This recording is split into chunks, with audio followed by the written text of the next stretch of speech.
बच्चों, गुप्त वंश ने भारत में एक लंबे समय तक राज्य किया और गुप्त वंश का संस्थापक श्री गुप्त को माना जाता है। अनेकों अभिलेखों के माध्यम से और साक्ष्यों के माध्यम से श्री गुप्त को ही प्रथम शासक माना जाता है। हालांकि प्रभावती गुप्ता के पूना ताम्रपत्र में इस वंश के संस्थापक का नाम घटोत्कच कहा गया है, लेकिन अन्य 2-3 स्रोतों के द्वारा यह जानकारी मिलती है कि गुप्त वंश का प्रथम सम्राट श्रीगुप्त ही था। श्रीगुप्त की स्थिति एक सामंत की भांति थी। गुप्त वंश के शासक यानी प्रारंभिक जो शासक थे वह कुषाणों के सामंतों के रूप में काम करते थे, कुषाणों के अधीनस्थ थे। लेकिन जैसे जैसे कुषाण वंश शक्तिहीन होता चला गया, उसी प्रकार से गुप्त वंश अपनी उन्नति करता चला गया। और यहाँ पर जो श्रीगुप्त हैं, इनकी जो उपाधि मिलती है वो महाराज की उपाधि मिलती है। इस प्रकार से श्रीगुप्त और घटोत्कच एक सामंत की स्थिति में थे, जो सिर्फ एक छोटा सा स्वतंत्र अस्तित्व रखते थे, लेकिन एक स्वतंत्र राजा के रूप में कार्य करने वाला प्रथम गुप्त शासक चंद्रगुप्त प्रथम हुआ। चंद्रगुप्त प्रथम ने अपनी उपाधि महाराजा धीराज की थी। चंद्रगुप्त मौर्य ने वैवाहिक संबंधों के द्वारा अपनी स्थिति मजबूत कर ली थी। इस प्रकार से चंद्रगुप्त मौर्य ने कुमार देवी से विवाह करके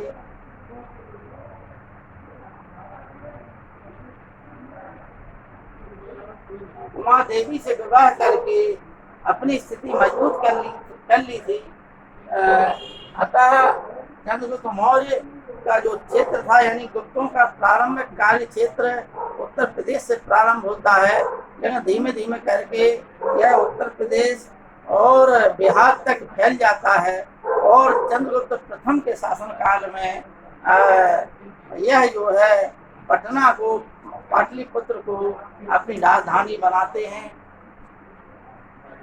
इस प्रकार से चंद्रगुप्त मौर्य ने अपने प्रतिद्वंदियों को हराते हुए एक बृहद राज्य की स्थापना की, जो कि उत्तर प्रदेश और बिहार तक ही सीमित था। एक इतना बड़ा राज्य नहीं था, लेकिन फिर भी उत्तर भारत को राजनीतिक सूत्र में पिरोने का कार्य प्रथम प्रयास चंद्रगुप्त प्रथम ने किया। चंद्रगुप्त प्रथम जब गद्दी पर बैठा तो वह 319-20 का ईस्वी 319-20 माना जाता है। और इसी समय से उसके राज्यारोहण के काल से ही गुप्त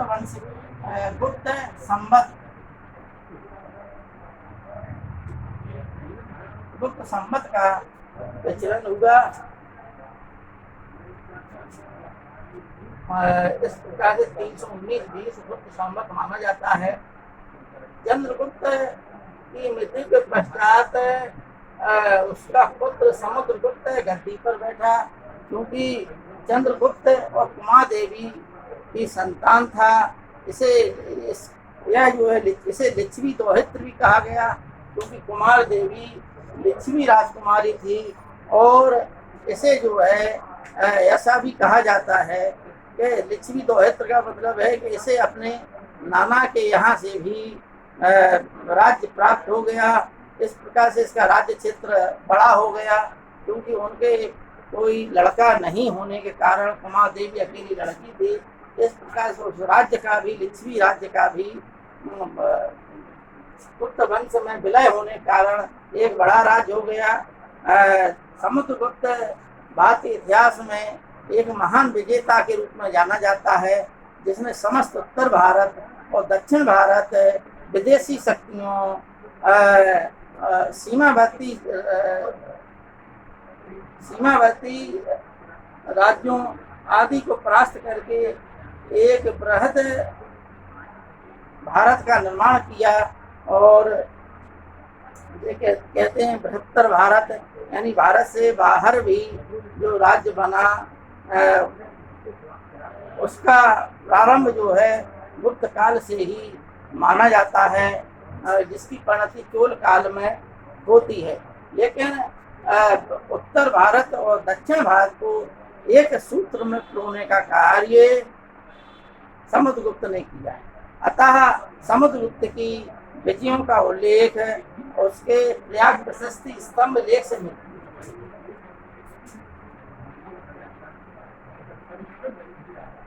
प्रयाग प्रशस्ति से मिलती है। प्रयाग प्रशस्ति का लेखक है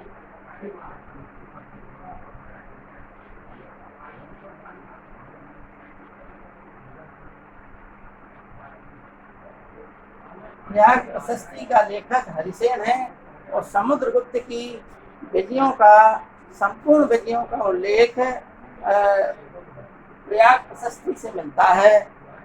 लेकिन बच्चों, इन विजयों के उपरांत जब वह उत्तर भारत, दक्षिण भारत, सीमावर्ती राज्य, गणराज्य और विदेशी शक्तियों इन सब पर विजय प्राप्त करने के पश्चात जब वह अश्वमेध यज्ञ करता है तो इस बात की जानकारी प्रयाग प्रशस्ति से नहीं मिलती है। अतः इस बात से यह भी सिद्ध होता है कि समुद्रगुप्त ने जब अश्वमेध यज्ञ किया तो उस समय तक प्रयाग प्रशस्ति लिखी जा चुकी थी।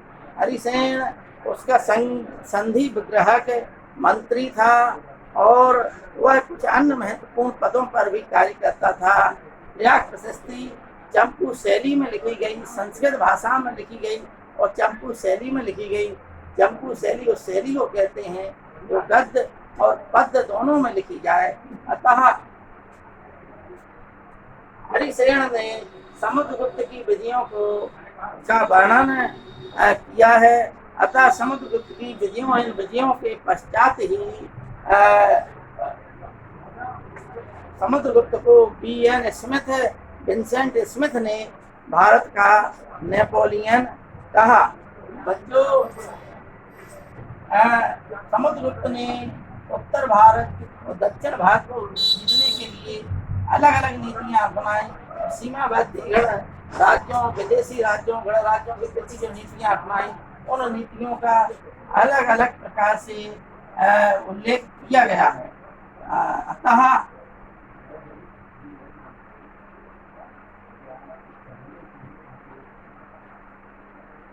उत्तर भारत के 9 राजाओं को उसने हराया और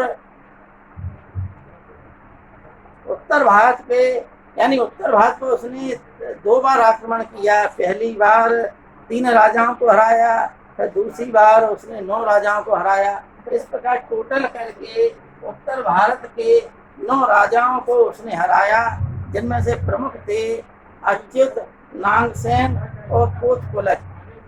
ये इनमें से कुछ ऐसा लगता है कि जैसे जो नागसेन थे वो नागवंशी राजा थे। नागवंशी राजा ग्वालियर के आसपास पवैया नाम के स्थान पर इनका उल्लेख मिलता है। यानी कुछ नागवंश के राजा भी इस समय राज्य करते थे। अतः उत्तर भारत के इन राजाओं को के प्रति समुद्रगुप्त की जो नीति है, उस नीति का नाम है रसभोधरण।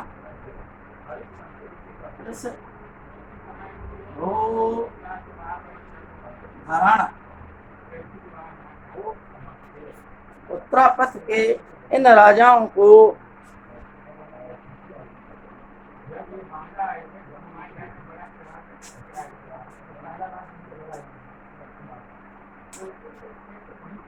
उत्तरापथ के इन राजाओं को हराने के पश्चात उनके राज्य को भी अपने राज्य में मिला लिया। अतः उन राज्यों का अस्तित्व ही समाप्त कर दिया समुद्रगुप्त ने। अतः इन उत्तर भारतीय राजाओं के खिलाफ समुद्रगुप्त की नीति को विश्वोद्धारण की नीति कहा जाता है। बच्चों, समुद्रगुप्त ने दक्षिण भारत पे आक्रमण किया और हरिप्रसाद राय चौधरी जो एक इतिहासकार हैं उन्होंने समुद्रगुप्त की दक्षिण भारत की विजय को धर्म विजय का नाम दिया है। अब कभी कभी परीक्षा में एक प्रश्न आता है कि समुद्रगुप्त ने दक्षिण भारत पर जो विजयी अभियान प्रारंभ किया तो वह किस मार्ग से होते हुए दक्षिण भारत गया और किस मार्ग से वापस लौटा। तो बच्चों आपको जानकारी के लिए बता दें कि समुद्रगुप्त ने यह यानी मगध पाटलिपुत्र से जो है उड़ीसा आदि होते हुए दक्षिण भारत का मार्ग अपनाया था और इसी रास्ते से वह वापस गया था। दक्षिण भारत के 12 राजाओं को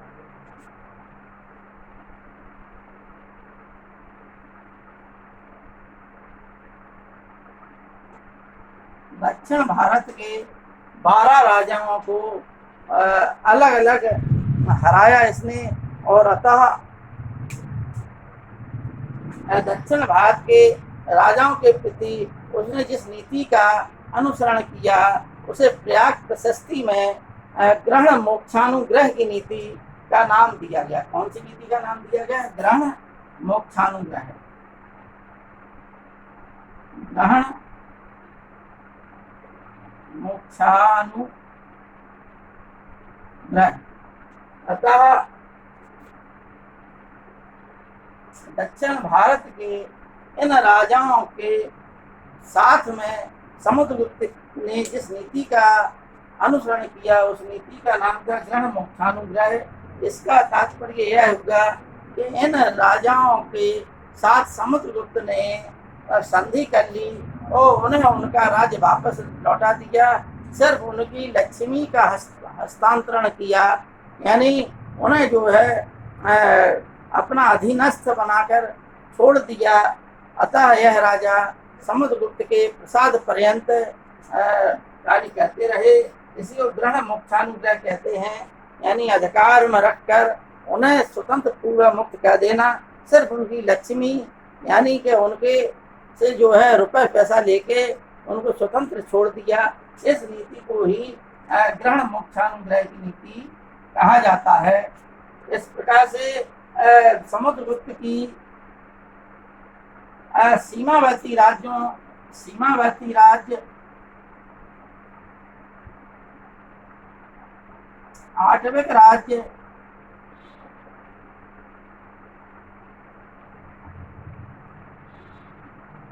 विदेशी राज्य,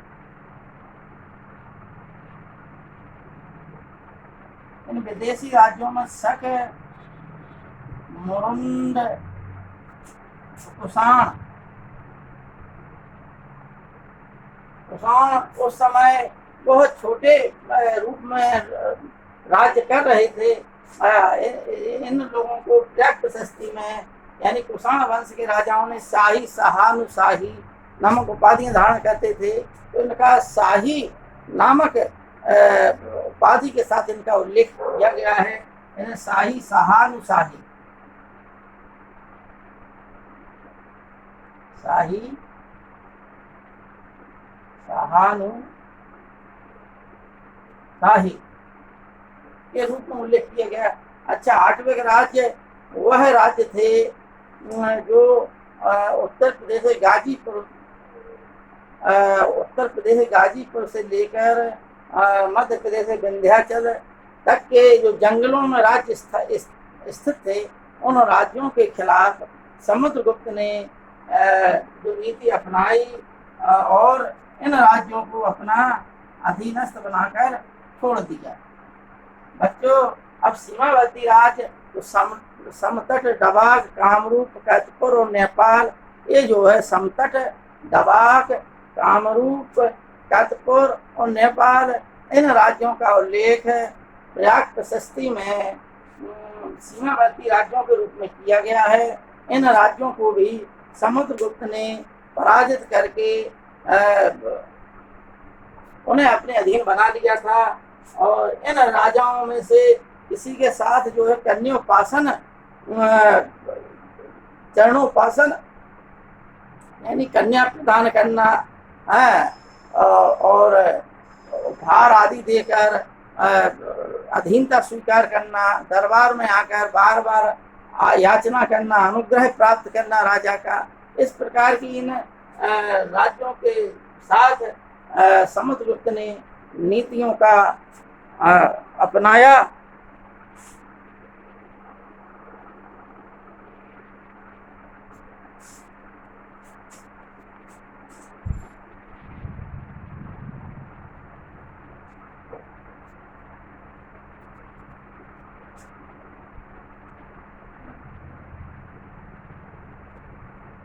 अच्छा बच्चों, एक चीज और आप लोग बता दें कि इसी कालखंड में जो गणराज्य थे, उन गणराज्यों का अंत करने का श्रेय समुद्रगुप्त को जाता है।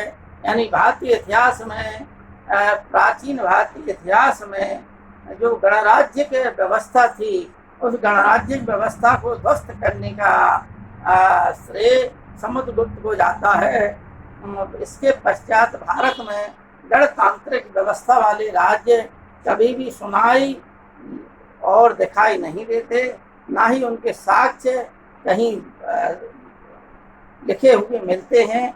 अतः समुद्रगुप्त की नीतियों के कारण एक देश को हानि भी हुई कि जो गणतांत्रिक राज्य थे, गणराज्य थे भारत में, जो एक भारत की प्राचीन राजनीतिक व्यवस्था के अंग थे और आज वैश्विक व्यवस्था में एक स्थान रखते हैं, वो जो एक विचारधारा का स्थान रखते हैं, एक गणतांत्रिक विचारधारा है जिसे हम लोकतांत्रिक कहते हैं, उस विचारधारा का अंत समुद्रगुप्त के द्वारा किया गया। इसके पश्चात भारत की राजनीतिक इतिहास में, चाहे प्राचीन काल हो या मध्यकाल हो या आधुनिक काल, फिर जो है राजतंत्र ही स्थापित हुए, कहीं भी गणतंत्र स्थापित नहीं हुए, क्योंकि गणतांत्रिक व्यवस्था का अंत करने का श्रेय इसे दिया जाता है, समुद्रगुप्त को।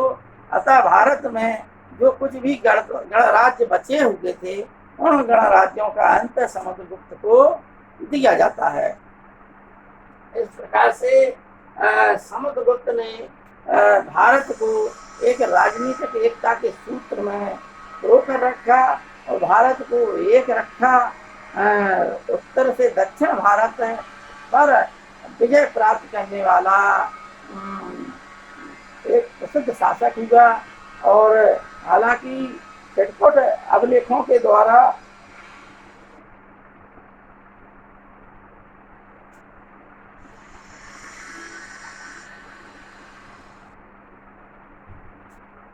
चंद्रगुप्त मौर्य की दक्षिण विजय का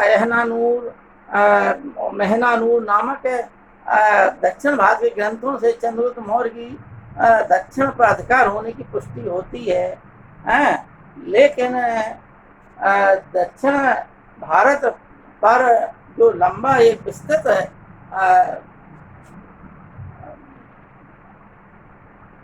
युद्ध का वर्णन है, वो समुद्रगुप्त की नीतियों के द्वारा जग जाहिर हो जाता है। यानी उत्तर भारत से दक्षिण भारत पर आक्रमण करके उन राज्यों को अपने अधीन बनाना, यह जो है पहला कार्य करने वाला कोई शासक था तो वह समुद्रगुप्त था। जबकि चंद्रगुप्त मौर्य का राज्य कर्नाटक आंध्र प्रदेश तक था और यह जो है राज्य मौर्य साम्राज्य के अंग थे। जबकि दक्षिण भारत की विजय समुद्रगुप्त ने की, लेकिन इसको अपने राज्य में नहीं मिलाया। बच्चों, यह बात आप लोग नोट कर लें कि दक्षिण भारत पर विजय प्राप्त करने के पश्चात भी इन राज्यों को छोड़ देना, इन राज्यों को से सिर्फ उनसे धन लेना और बाद में उन्हें स्वतंत्र अस्तित्व के रूप में छोड़ देना, उनको अपने अधीन नहीं बनाना, उन्हें अपने राज्य के में सम्मिलित नहीं करना, यह समुद्रगुप्त की एक सोची समझी राजनीतिक परिपक्वता की नीति का परिचायक प्रमाण मिलता है, जिसके द्वारा एक वह बृहद भारत का निर्माण कर सका और देश को एक राजनीतिक एकता के सूत्र में बनाए रखा। इसके पश्चात समुद्रगुप्त की मृत्यु के पश्चात दो शासकों के उल्लेख मिलते हैं। एक शासक था रामगुप्त और दूसरा शासक मिलता है चंद्रगुप्त द्वितीय विक्रमादित्य। बच्चों क्लियर बता दें, प्रयाग प्रशस्ति से यह उल्लिखित होता है, यह प्रमाण प्राप्त होता है कि समुद्रगुप्त ने अपना उत्तराधिकारी चंद्रगुप्त द्वितीय को मनोनीत किया था, लेकिन रामगुप्त उसका बड़ा भाई था। अब रामगुप्त की कुछ समय पहले इतिहास में रामगुप्त की ऐतिहासिकता प्रमाणित नहीं होती थी, लेकिन वर्तमान समय में अनुसंधानों के द्वारा रामगुप्त की ऐतिहासिकता प्रमाणित होती है। रामगुप्त के कुछ सिक्के भी भारत भूमि पर प्राप्त हुए, मध्य प्रदेश से भी प्राप्त हुए हैं, कुछ और भी अन्यत्र जगह से प्राप्त हुए हैं, जिन पर रामगुप्त लिखा हुआ है, जिससे उसकी ऐतिहासिकता प्रमाणित होती है। जबकि कुछ साहित्यिक ग्रंथों से भी रामगुप्त की ऐतिहासिकता प्रमाणित होती है। राम जैसे विशाख दत्त ने मुद्रा राक्षस नामक किताब लिखी है, देवी चंद्रगुप्तम नामक एक किताब मिलती है, इनसे भी रामगुप्त की ऐतिहासिकता प्रमाणित की जा सकती है। तो बच्चों समुद्रगुप्त की मृत्यु के पश्चात सर्वप्रथम रामगुप्त गद्दी पर बैठता है, लेकिन रामगुप्त एक भीरू और कायर टाइप का शासक था, और जबकि समुद्रगुप्त एक शक्तिशाली शासक था। अतः शक्तिशाली शासक के पश्चात एक भीरू और कायर शासक बैठ जाता गद्दी पर। अतः इसकी कमजोर स्थिति का, इसकी डरपोक स्थिति का लाभ हमने आपको बताया कि समुद्रगुप्त का प्रयाग प्रशस्ति से कहीं भी यह उल्लेख नहीं मिलता कि समुद्रगुप्त का इस क्षेत्र पर यानी कर्नाटक वाले, गुजरात वाले क्षेत्र पर अधिकार रहा हो। अतः गुजरात वाले क्षेत्र पर अधिकार किसका था? गुजरात वाले क्षेत्र पर अधिकार शक का था। उस समय रुद्रसेन तृतीय शक शासक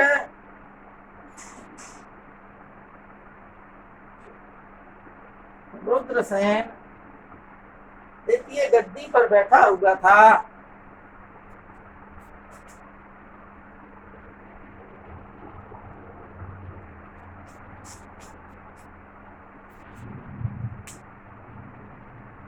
अतः समुद्रगुप्त की मृत्यु के पश्चात उत्पन्न परिस्थितियों का लाभ उठाकर रुद्रसेन ने रामगुप्त के राज्य पर आक्रमण किया, और उसको ऐसा कहा भी जाता है, उसको पराजित करके एक संधि के लिए बाध्य किया और कहा कि हम जो तुम्हारे राज्य को तभी आक्रमण से सुरक्षित रखेंगे जब तुम अपनी पत्नी को हमारे रनिवास में भेज दो।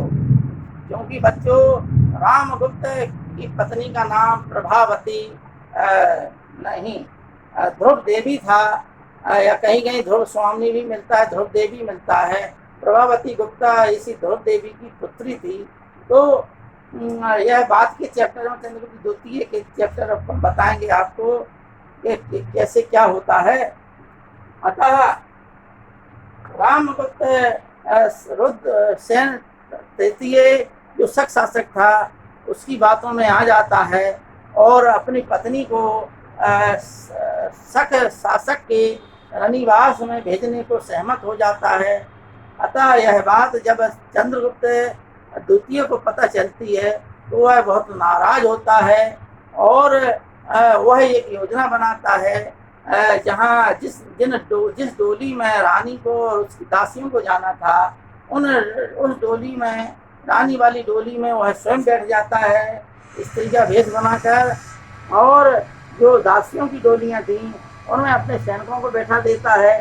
जब रनिवास में डोलियाँ उतारी जाती हैं और जब शक शासक इन्हें डोलियों को जैसे ही खोलने का प्रयास करता है, उस डोली के अंदर बैठे चंद्रगुप्त शक शासक की हत्या कर देते हैं। और इस प्रकार से जो डोलियों में अन्य दासियों के रूप में सेना के सिपाही बैठे हुए थे, वह जो है शक शासक के सैनिकों की हत्या कर देते हैं। इस प्रकार से चंद्रगुप्त द्वितीय की सूझबूझ से शक शासक का अंत हो जाता है और चंद्रगुप्त द्वितीय रामगुप्त की इस दुर्बल स्थिति, कायर डरपोक भीरू स्थिति का लाभ उठाते हुए अपने भाई की हत्या कर देता है और उसकी पत्नी से विवाह कर लेता है। इस प्रकार से गुप्त वंश पर एक शक्तिशाली शासक के रूप में चंद्रगुप्त द्वितीय बैठ जाता है और इसी के उपलक्ष्य में शक राज्य पर अधिकार करने के उपलक्ष्य में वह एक उपाधि धारण करता है जिसका नाम था विक्रमादित्य। बच्चों, भारतीय इतिहास में विक्रमादित्य की उपाधि धारण करने वाला पहला शासक चंद्रगुप्त द्वितीय हुआ है। इसके पश्चात टोटल जो है 14 शासक हुए जिन्होंने विक्रमादित्य की उपाधि को धारण किया। इस प्रकार से चंद्रगुप्त द्वितीय एक बृहद क्षेत्र पर शासन करता है, प्रशासन करता है और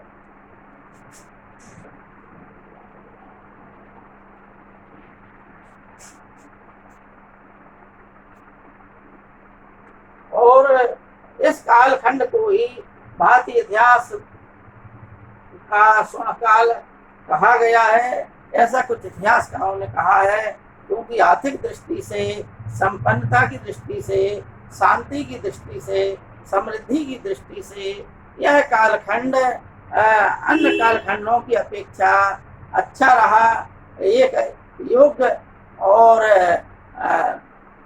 प्रसिद्ध शासक था। इसलिए इसकी ने 2 राजधानियां, चंद्रगुप्त द्वितीय ने अपनी 2 राजधानियां बनाई।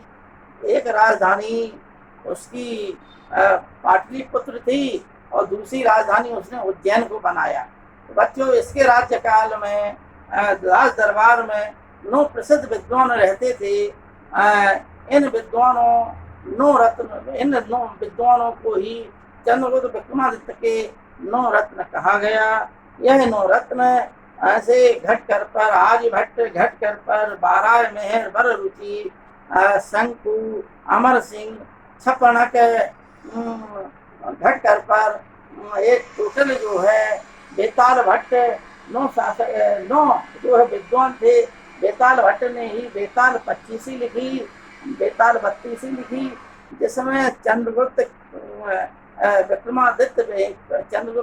विक्रमादित्य का विक्रम नाम से उल्लेख किया गया है और एक कहानी का वर्णन किया है। इस प्रकार से इस कालखंड में विज्ञान, प्रौद्योगिकी आदि का विकास हुआ और राजनीतिक दृष्टि से भारत एक एकता के सूत्र में बंधा रहा, उत्तर पश्चिमी सीमा सुरक्षित रही।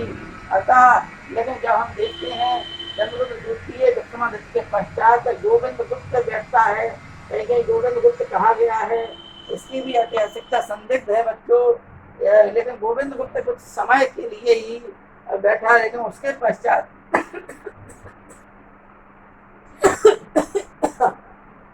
कुमारगुप्त महेंद्रादित्य शासक बना। कुमारगुप्त महेंद्रादित्य को इतिहासकारों में अलग अलग कंफ्यूजन है। किसी ने कुमारगुप्त को ही शक्रादित्य कहा और नालंदा विश्वविद्यालय की स्थापना का श्रेय इसको दिया जाता है।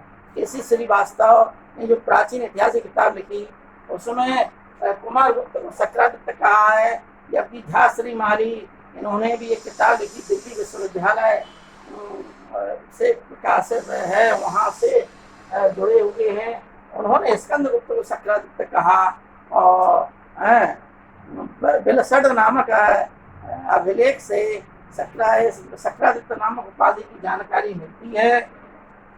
बच्चों, गुप्त वंश में सबसे ज्यादा अभिलेख कुमारगुप्त महेंद्रादित्य के ही मिलते हैं।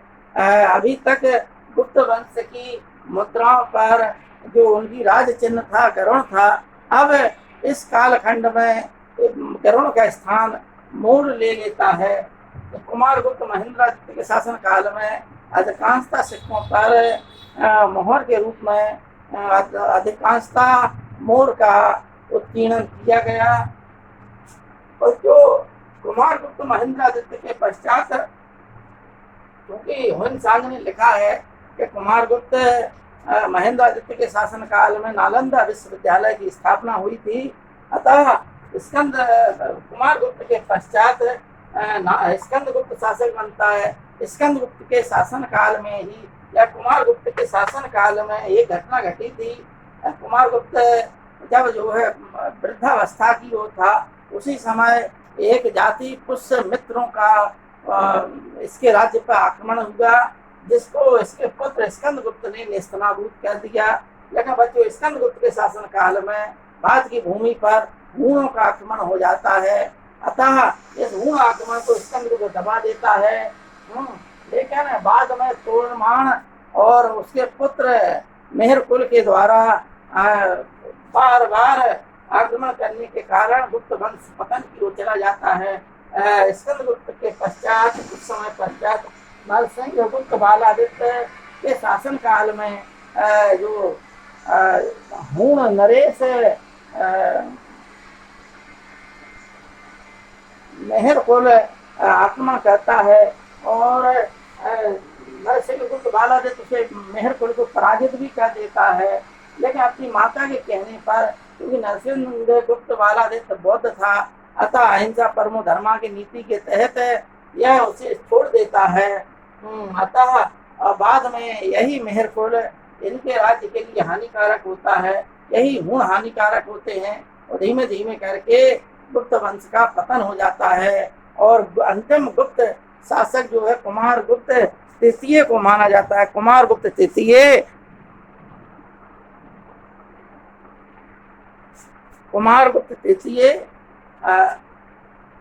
गुप्त वंश का अंतिम शासक था। और इस प्रकार से अब भारत अनेक राजनीतिक इकाइयों बढ़ जाता है। यह जो है, जब हम वर्धन वंश पढ़ेंगे उस कालखंड में आपको बताएंगे कि कैसे क्या होता है।